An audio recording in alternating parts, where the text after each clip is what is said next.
인류의 역사를 BC와 AD로 나눕니다. BC는 영어로 우리가 아는 대로 Before Christ라고 해서 예수님이 탄생의 전을 약자로 BC라고 이야기하고, AD는 라틴어로 아노 도미네라고 해서 라틴어로 예수님의 이제 주께서 오신 뒤라고 그렇게 우리에게 해석하는 내용이에요. 그러니까 인류의 역사를 예수님의 탄생하시기 전과 예수님의 탄생하신 후의 역사가 다르다라는 것을 우리에게 말하는 거예요.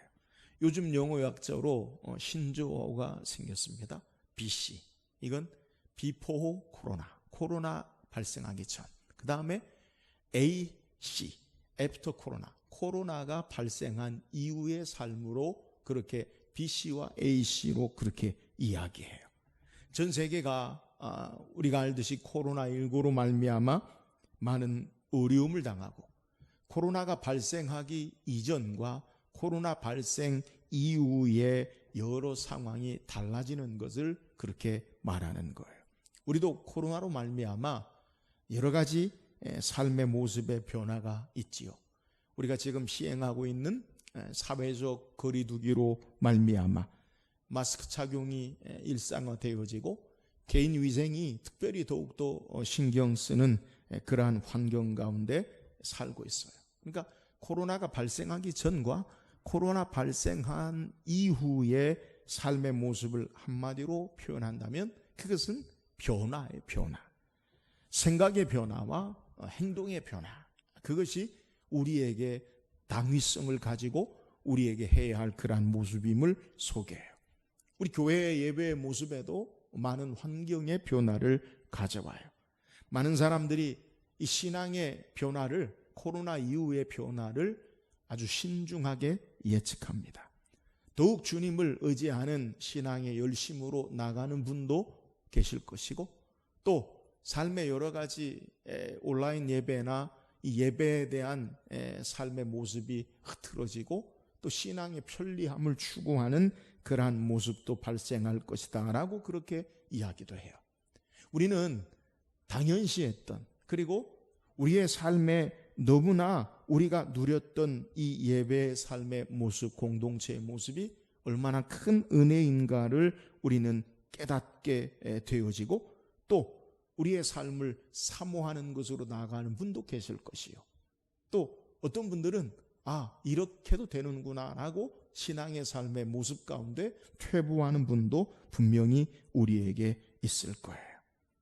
1세기 예수 그리스도를 따르는 공동체에서도 변화가 있었어요. 마치 코로나를 경험하지 못한 삶의 모습 가운데 변화가 있듯이 1세기에도 중대한 변화가 있었는데, 그것은 예수님의 십자가의 부활의 사건을 경험한 자와 예수님의 십자가의 부활의 사건을 경험하지 못한 자의 공동체의 삶의 모습이 변화가 생기게 되었어요. 예수님께서 죽으시고 부활하신 것을 목격한, 경험한 제자들은 이전의 삶과 다른 환경에 놓이게 되었어요. 예수님이 계신 것과 예수님이 계시지 않는 삶의 다른 환경에 놓이게 되었어요. 부활하신 예수님은 하늘로 이제 승천하시고 제자들만 이 땅에 남겨지게 되었는데, 그들의 삶에 큰 변화가 일어난 거예요. 오늘 함께 읽은 본문의 말씀은 예수님께서 부활하시고 승천하신 이후에 주님을 따르는 주님의 제자와 공동체의 변화된 모습을 우리에게 소개해요. 예수님이 죽으셨을 때 제자들의 대부분 반응은 두려워하고 약해지고 흩어졌던 사람들이. 근데 이들이 예수 그리스도의 부활의 주님을 만난 이후에 삶의 변화되어서 다시 믿음의 담대한 일꾼으로 바뀌어지는 모습을 성경이 우리에게 소개하고 있어요. 저는 조심스럽게 목사로서 코로나 이후에 우리의 신앙의 모습, 우리 교회의 모습이 어떻게 되어야 하는가라는 것을 기도하면서 묵상하는 그러한 모습 가운데 이 말씀을 함께 은혜 나누기를 원해요. 그러니까 앞으로 우리 교회가, 저와 여러분이 코로나19 이후에 우리의 신앙의 모습이 무엇이 되어야 하는가, 그것을 성경을 통해 말씀을 묵상하고 새 시대, 앞으로 우리의 삶의 새 신앙의 삶의 자세를 결단하는 귀한 시간 되기를 주의 이름으로 축원합니다. 사도행전 1장은 저자인 누가가 우리에게 예수님의 부활 승천하신 이후에 주님을 따르는 제자들의 모습을 우리에게 소개해요. 사도행전 전체의 주제가 뭡니까? 사도행전 1장 8절에 오직 성령이 너희에게 임하시면 너희가 권능을 받고 예루살렘과 온 유대와 사마리아와 땅끝까지 이르러 내 증인이 되리라 하시니라 라는 이 말씀이 남겨진 제자들에게 예수님의 죽으심과 부활의 사건을 경험한 이후에 변화된 삶의 모습 가운데 그들에게 놓여지고 행한 거예요. 자, 그렇다면 예수님의 부활 승천 이후에 이 새로운 환경 가운데 제자들의 신앙의 모습, 그것은 무엇을 해야 합니까? 자, 오늘 본문 14절 다시 한번 읽어봅시다. 14절입니다. 시작. 여자들과 예수의 어머니 마리아와 예수의 아우들과 더불어 마음을 같이하여 오로지 기도에 힘쓰니라. 예수님의 부활 승천하신 이후에 예수님을 따르는 제자들의 첫 번째 변화의 모습이 어떤 것이냐? 그것을 우리에게 소개하는데 한마디로 더불어 마음을 같이하여 오로지 기도에 힘썼다라는 것으로 성경이 우리에게 소개하고 있어요. 예수님께서 부활하신 후에 40일간 이 땅에서 그의 제자들, 주님을 따르는 자들을 만나시고 하나님 나라의 일을 그들에게 명령하셔요. 그게 바로 예수님이 부활 승천하시면서 마지막 말씀하신 것이, 명령하신 것이 뭐냐? 사도행전 1장 4절에 우리가 읽지 않았지만 성경이 뭐라고 소개하냐면 예루살렘을 떠나지 말고 내게서 들은 바 아버지께서 약속하신 것을 기다리라. 1장 이 4절에 예수님이 부활 승천하시면서 마지막 하신 말씀이 뭐냐? 예루살렘을 떠나지 말고 내게서 들은 바 아버지께서 약속하신 것을 기다리라 라고 말씀하고 있어요. 예수님은 부활 승천하시면서 제자들에게 두 가지를 부탁하셨는데, 하나는 예루살렘을 떠나지 말라라는 거예요. 여러분, 예루살렘이 어떤 곳입니까? 정치적으로, 종교적으로 예수님을 십자가 못 박아 죽였던, 결정하는 그 장소가 바로 예루살렘이에요. 대제사장과 그리고 많은 사람들의 권력과 이익과 탐욕으로 말미암아 예수님을 십자가에 못 박았던 그곳이 바로 예루살렘이에요. 이곳에서 예수님은 십자가에 죽으셨어요. 누가복음에 보면 누가복음 24장에 글로바라 하는 이와 어떤 제자가 예루살렘을 떠나 엠마오로 가는 모습을 성경이 우리에게 기록하고 있어요.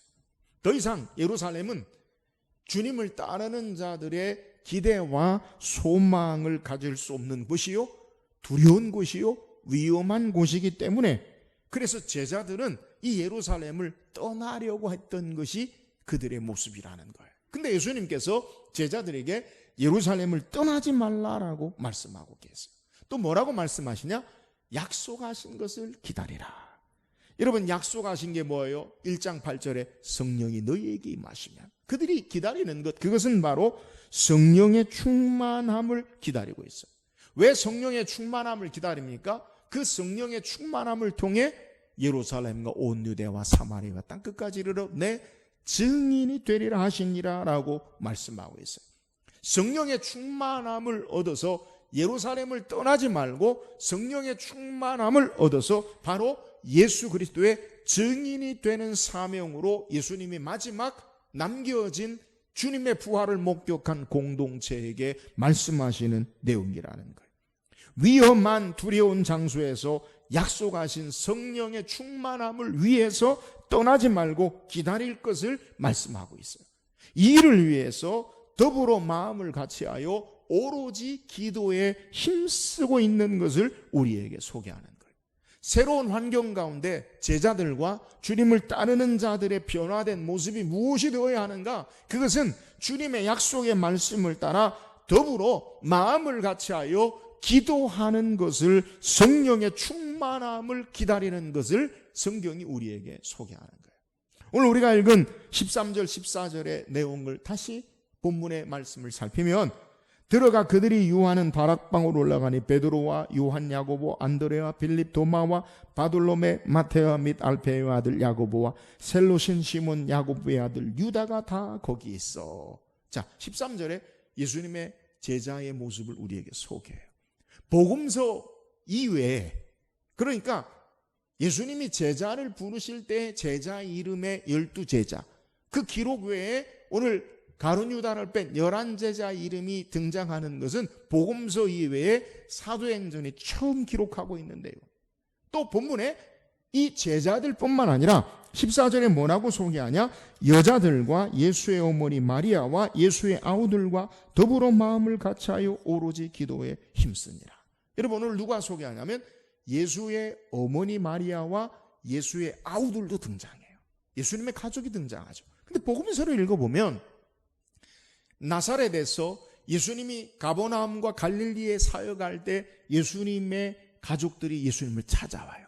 그때 예수님 뭐라 말씀하시냐면 누가 내 모친이며 내 형제와 가족이냐. 그러니까 예수님의 가족과 모친이, 예수님이 복음서에 기록된 내용을 보면 초기에 예수님의 사역과 예수님의 일에 대해서 그렇게 긍정적이거나 호의적이지 않았어요. 예수님을 만나고 예수님을 잡으려고 왔다라고 그렇게 소개해요. 그런데 오늘 성경의 내용에 보면 예수님의 제자들과 예수님을 따르는 자들이 모두 모여서 예수 그리스도가 부활 승천하신 후에 그들이 첫 번째 행한 것이 무엇이냐? 그것은 더불어 마음을 같이하여 성령에 충만한 약속의 그 말씀을 붙잡고 기도하는 모습을 우리에게 소개하고 있는 내용이에요. 사랑하는 여러분, 우리가 경험하지 못한 새로운 환경 가운데 신앙 안에서 무엇을 해야 할까 하는 것에 중요한 교훈을 오늘 성경을 통해 찾아볼 수 있어요. 여러분이 새로운 환경 가운데 우리는 무엇을 해야 할 것인가? 우리는 때로는 우리의 마음에 조급함이 찾아와요. 무엇인가 하지 않으면 뒤처질 것 같고 안 될 것 같은 모습이 우리에게 언제나 찾아와요. 그러나 기억할 것은 주님의 일은 주의 능력으로 행하는 것이지 내 능력으로 행하는 것이 아님을 성경이 우리에게 말하고 있는 거예요. 오늘 성경이 말하는 내용이 뭐예요? 약속하신 성령을 기다리라는 거예요. 내가 하나님 나라의 일을 하는 것이 아니라 하나님의 성령의 충만함으로 하나님의 인도하심 가운데 우리의 삶이 있어야 된다는 거예요. 그 일을 위해서 무엇을 해야 되느냐? 마음을 같이하여 기도에 힘쓰는 자들이 되어줘야 함을 우리에게 소개하는 거예요. 사랑하는 여러분, 오늘 새로운 환경과 변화의 시대에 저와 여러분에게 성경을 통해 우리에게 요구하는 것이 무엇이에요? 하나님의 성령에 충만하신 하나님의 능력으로 우리의 삶이 있음을 알고 마음을 같이하여 기도하는 저와 여러분 될 수 있기를 주의 이름으로 축원합니다. 오늘 본문에 기도에 힘쓰니라 라는 말의 내용을 보면 지속적으로 자신을 바친다, 끊임없이 계속해서 헌신한다, 또 자신을 묶는다라는 의미가 힘쓰니라라는 의미예요. 뭐예요? 기도예요. 저는 이 의미 가운데, 헬라 의미 가운데 자신을 묶는다라는 것에 내 마음에, 저의 마음에 이 본문의 의미를 더 우리에게 필요한 내용으로 해석해 주는 것 같아요. 그러니까 기도에 자신을 묶어야 된다라는 거예요. 여러분, 우리가 알 수 없는 새로운 시대에 어떤 변화를 가지고 우리가 신앙해야 하느냐? 우리가 먼저 해야 될 것은 하나님의 성령에 충만하신 능력을 우리가 사모하면서 기도에 지속적으로 나를 묶어야 돼요. 기도에 내 자신이 매여야 돼요. 여러분, 우리가 기도에 매일 때 세상의 헛된 것에 매이지 아니하고 하나님의 일을 감당할 수 있는 줄 믿으시기를 주의 이름으로 축원합니다. 우리의 새로운 변화와 환경 가운데, 시간 가운데 마음을 같이하여 지속적으로 기도에 묶여 사는 것, 이것이 오늘 새로운 삶에 우리가 해야 할 일인 것을 오늘 성경을 통해 우리에게 소개하는 거예요. 여러분, 우리의 신앙의 삶에 우리가 경험하는 것이 뭐예요? 저는 약 지금 2달 동안 여러분에게 어떤 변화가 있는지 알지 못하지만 영적으로 제가 분명하게 여러분에게 말씀드릴 수 있는 것은 여러분이 기도에 묶여있지 않으면 다른 것에 묶이고 매이는 것이 많아진다라는 분명한 사실을 말씀드릴 수 있어요. 오늘 우리가 기도에 매여서 기도에 묶여서 우리의 삶이 있어야 돼요. 저는 이 사실을 알기 때문에 지난 2달 동안 평소보다 더 많은 기도의 시간을 투자해요. 왜요? 기도에 묶이지 않으면 우리의 삶에 헛된 것에 묶여서 매여서 살기 때문에 그런 거예요. 오늘 새로운 환경과 삶의 모습, 예수 그리스도의 부활과 승천하신 이후에 제자들의 삶에 그들이 무엇을 행했느냐? 그들은 제자들과 그리고 주님을 따르는 자들이 더불어 오로지 기도에 힘쓰니라. 여러분, 이것이 바로 새로운 변화의 삶에 하나님의 성령의 능력으로 우리의 삶 가운데 역사하실 것을 기대하며 우리가 해야 할 일임을 우리에게 소개하는 거예요. 사랑하는 여러분, 저와 여러분도 마음을 같이하여 기도함으로 주의 일을 감당하는 저와 여러분 되기를 주의 이름으로 축원합니다. 또한 새로운 믿음의 공동체에 무엇을 해야 합니까? 오늘 15절 말씀 같이 읽어봅시다. 15절입니다. 시작. 모인 무리의 수가 약 120명이나 되더라. 그때 베드로가 그 형제들 가운데 일어서서 이르되, 오늘 본문의 말씀에 보면 모인 무리의 수에 대해서 성경이 우리에게 기록하고 있어요. 그럼 우리가 꼭 기억할 것은 성경이 우리에게 아무 의미 없이 기록하고 있지 않아요. 오늘 본문에 가룟 유다를 대신하여 마띠아라는 제자를 뽑는 그 공동체 가운데서 120명이라는 숫자가 함께 모여서 기도하고 있음을 소개하고 있어요. 마샬이라는 성경학자는 이 모인 무리의 수를 120명을 기록하고 있는 이유가 뭐냐? 유대 이 전통에 따르면 유대법의 자치위원회를 위한 공동체를 설립하라면 한 지파당 12명의 남자로 12지파에 120명이 모여야 유대 율법의 자치위원회를 세울 수 있다라는 거예요. 그러니까 지금 120명이라는 숫자는 유대 새로운 자치 공동체의 탄생의 의미를 우리에게 소개하고 있다는 거예요. 또한 본문에 베드로가 일어서서 뭐라고 이야기하냐면, 오늘 우리가 읽은 15절 하반절에는 뭐라고 소개하냐면, 베드로가 그 형제들 가운데 일어서서 이르되 16절에 형제들아라고 소개하고 있다는 거예요. 근데 오늘 성경에 우리에게 처음으로 주님을 따르는 자들, 그들을 뭐라고 부르느냐? 형제들이라고 그렇게 부르고 있다는 거예요. 그러니까 오늘 본문에 형제들만 있는 게 아니죠. 여자와 마리아와 다른 사람들이 있는데 베드로가 그 모인 공동체를 뭐라고 부르느냐? 형제들아라고 그렇게 부르고 있다라는 거예요. 그러니까 누가는 예수님의 부활과 승천하신 이후에 주님을 따르는 새로운 공동체의 탄생을 우리에게 소개하는 거예요. 그러니까 새로운 영적인 믿음의 형제들, 또 새로운 영적인 믿음의 공동체를 우리에게 탄생의 모습을 소개하는 거예요. 목사님, 기독교인이라고 했잖아요. 기독교인은 아직 불려지지 않아요. 우리가 성경을 사도행전을 읽어보면 사도행전 6장 7절 안디옥 교회 이후에 이제 크리스티아니우스, 예수님을 따르는 자들이라는 기독교인이라는 믿지 않는 자들이 박해하는 의미에서, 조롱하는 의미에서 기독교인, 크리스티아니우스라는 말이 탄생하게 되는 거예요. 그러니까 그 전에는 어떤 모습이냐? 예수 그리스도의 부활과 십자가의 죽음과 부활과 승천을 경험한 새로운 유대 공동체의 모습, 이것을 성경이 우리에게 소개하고 있다는 거예요. 자, 이렇게 예수님의 부활의 역사를 경험한 새로운 공동체의 모습이 무엇이냐? 여러분, 주님의 죽으심과 그리고 부활과 승천을 경험한 그 공동체가 무슨 일을 하고 있습니까? 오늘 우리가 읽은 본문 말씀 15절에서부터 26절까지 내용을 한마디로 이야기한다면 12사도 가운데 가룟 유다가 제 길로 갔고 죽었다. 그리고 새로운 제자를 뽑는 내용을 우리에게 소개해요. 그러니까 새로운 공동체에서 첫 번째 행한 일이 뭐냐? 그것은 가룟 유다를 대신할 사람을 뽑는 거예요. 근데 그 내용 가운데 중요한 내용이 뭐냐? 가룟 유다에 대한 해석, 가룟 유다가 행한 일에 대한 베드로의 해석을 우리에게 길게 성경이 소개하고 있다는 거예요. 자, 가룟 유다, 예수님의 제자로 부름받았죠. 근데 예수님을 부인하고 배반하고 그가 은30에 예수님을 팔고 그리고 스스로 목숨을 끊는 그러한 모습을 소개해요. 자, 그럼 새로운 공동체에 그 가룟 유다에 대해서 베드로가 형제들아라고 소개하면서 그것을 어떻게 바라보고 있느냐? 가룟 유다의 모든 행한 일이 성경에 행한 기록된 말씀대로 되어진 일임을 우리에게 소개해요.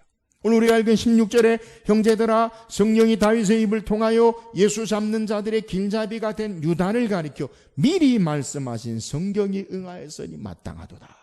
그러니까 이 가룟 유다의 모습이 성경에 미리 말씀하신 대로 응한 것이다라고 그렇게 소개해요. 또한 그의 죽음에 대해서도 뭐라고 소개하냐면 20절에 시편에 기록되었으되 그의 거처를 황폐하게 하시며 거기 거하는 자가 없게 하소서 하였고 일렀으되 그의 직분을 타인이 취하게 하소서 하였도다라고 말하고 있어요. 베드로는 새로운 공동체에 철저하게 가룟 유다의 행동과 죽음에 대해서 뭐라고 이야기하느냐? 하나님의 말씀에 따라 그가 기록된 대로 그의 삶이 행해졌다라는 것을 소개하는 거예요. 베드로는 새로운 공동체를 향해서 가룟 유다의 삶의 모습을 어떻게 해석하느냐? 말씀으로 해석하고 말씀으로 그의 삶을 바라보고 있는 것을 우리에게 소개하고 있다는 거예요. 예수님의 죽으심과 부활 이후에 주님을 따르는 새로운 공동체의 모습이 어떻게 되어지는 어떠한 신앙의 공동체냐? 그것은 하나님의 말씀을 따라서 삶을 바라볼 줄 아는 공동체요, 하나님의 말씀을 따라서 행하고 하나님의 말씀을 따라서 세워지는 공동체다라는 사실을 우리에게 소개하는 거예요. 여러분, 기독교 공동체의 새로운 시대의 첫 번째 행하는 그들의 삶의 가장 중요한 내용이 뭐냐? 말씀의 빛 가운데 우리 삶을 바라보라는 거예요. 말씀의 빛 가운데 우리의 삶을 해석하고 그 빛에 우리의 삶이 행하는 것임을 소개하고 있는 거예요. 사랑하는 여러분, 우리는 코로나19로 말미암아 혼란함 가운데 있어요. 여러분, 이러한 혼란함과 변화의 역사 가운데 우리가 어떻게 신앙하고 살아야 하느냐? 하나님의 말씀의 기준을 따라 우리의 삶을 바라보고 말씀의 기준을 따라 삶을 해석하고 말씀 안에 우리의 삶이 서는 저와 여러분 되기를 주의 이름으로 축원합니다. 여러분, 혼란함 가운데 자꾸만 기준이 없어져서 혼란스러운 거예요. 다윗은 시편 119편 105절에 주의 말씀은 내 발의 득이요 내 길의 빛이니이다. 말씀의 빛 가운데 그 말씀의 등불 가운데 삶이 사는 것을 우리에게 소개하는 거예요.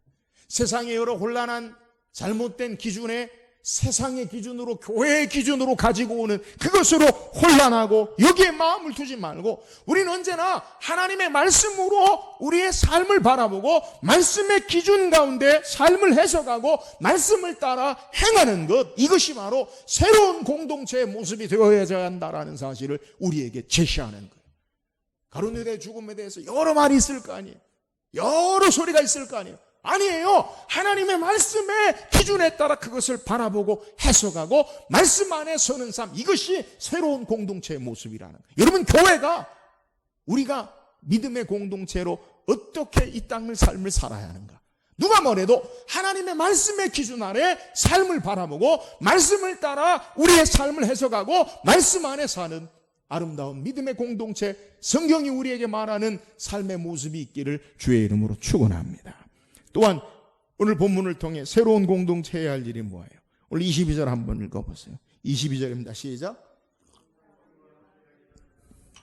하나를 세워 우리와 더불어 예수께서 부활하심을 증언할 사람이 되게 하여야 하리라 하거늘.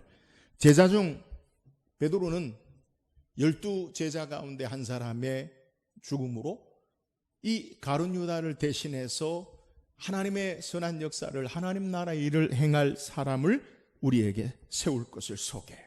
이 제자 중 그 사도를 선택한 기준이 뭐냐?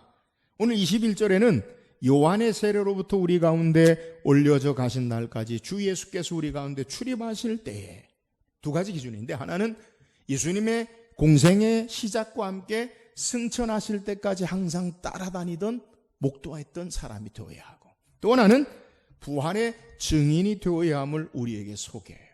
지금 사도행전 1장을 통해서 우리가 읽은 12절에 26절까지 본문회를 통해서 우리에게 소개하는 중요한 내용은 새로운 공동체가 나아가야 할 방향을 소개하는 거예요. 베드로가 형제들아라고 이야기하면서 가룟 유다의 행위와 죽음에 대해서 성경적인 기준, 성경적인 해석, 성경적인 말씀을 따라 그것을 제시하고, 그러면 우리가 어떻게 앞으로 나갈 것인가라는 것에 대해서 뭐라고 소개하냐면, 예수 그리스도의 부활에 증인되는 증거하는 삶이 새로운 공동체에 나아가야 할 방향, 목표임을 우리에게 소개하고 있다는 거예요. 이것이 하나님 나라의 일이요, 이것이 바로 새로운 공동체가 새로운 변화된 환경 가운데 행해야 할 일인 것을 우리에게 소개해요. 초대 기독교 공동체의 가장 중요한 메시지는요, 예수 그리스도의 부활의 사건이에요. 사도행전 2장에 베드로가 예루살렘에서 설교하고 3,000명이 회개하는 그러한 역사 가운데 핵심적인 메시지가 뭐냐? 사도행전 2장 32절에 보면, 이 예수를 하나님이 살리신지라 우리가 다 이 일의 증인이로다 라고 소개하고 있어요. 또한 사도행전 전체 이 베드로와 설교와 더불어 가장 중요한 많은 설교를 한 바울, 그 바울도 그의 메시지의 중심이 뭐냐? 바울이 비시디아 안디옥에 설교할 때 사도행전 13장 29절 30절에 뭐라고 소개하냐면, 성경에 그를 가리켜 기록한 말씀을 다 응하게 한 것이라 후에 나무에서 내려다가 무덤에 두었으나 하나님이 죽은 자 가운데서 그를 살리신지라.